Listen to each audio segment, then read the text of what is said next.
Hey, well, Hippy Trev here. Well, we're done. We finally finished. It's a week later since the last video. As people have been following, I've been flat out with the boat. Heads are still off in getting done. So anyway, back to the D9. It's done. It's built. Most of it went together pretty good. I've got a couple of seam lines, but I'm not overly happy with. But overall, the Dozer, even though it's only small,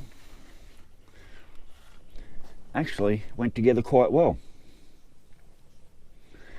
My painting, my little highlights here of the shiny bits I'm not overly happy with, and I didn't bother going back and muddying up the tracks or anything like that. I just basically I got to the point where I needed this finished, so it's all done.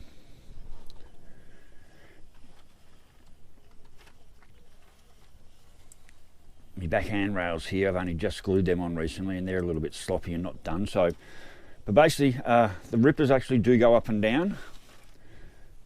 The blade does go up and down, like so.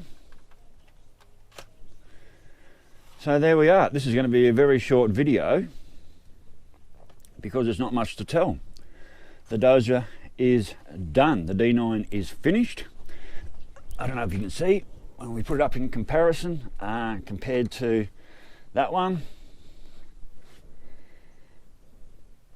Actually, it's turned out not too bad. I know you can't see properly because the light up here is absolutely terrible, but I think I need another low loader to stick this one on. So for now, that's just going to live on the shelf over here. Just turn him around without dropping him. So for the time being, it can just live on the shelf here. At the moment, I'm completely out of models. I've got nothing left to build. I've built every model I've got, so or had. So I'm actually completely out of models at the moment, and I don't know what the next one is. It might have to be a low loader and another truck. So anyway, worlds, it took a while. It took probably 3 weeks to build this model, even though it is rather small. It certainly had a lot of pieces, and it certainly had a lot of intricate little bits to put together. And actually, I really did enjoy building this model 90% of the way, but it all went really, really well. It went together really well. No real issues with it at all. The track gear, oh my God, yeah, the track gear, but any track gear is pretty hard work, but this was probably the hardest track gear that I've ever put together out of all the tracks I've done on the tanks, and even on this Dozer over here. That track gear went together pretty well. So anyway, that track gear was probably the hardest track gear I've ever had to build. They've got the King Tiger up there. Those tracks took a little bit of getting used to, but they were good.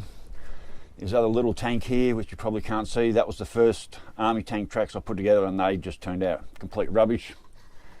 And there's even broken tracks down the back here. This is probably close to one of my worst models, actually. But so I'm not going to worry about putting any decals on this one. I just don't think it needs it.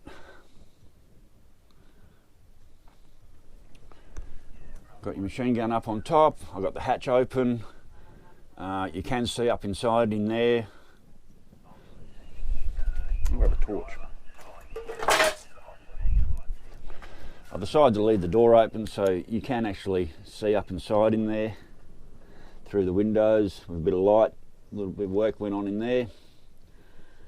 So there are, well, this is a very short video, but the D9's built, it's complete and finished. And now I'm basically looking for the next model, which I might have to start looking around for a low loader first and then start looking around for a truck. I don't want to do another Peterbilt. I've done 2 of those. I've done a shitty Mack that I didn't really like. So I'll be definitely looking for another truck and a low loader. So anyway, worlds, D9's done. Catch you on the next one. Later. Bye.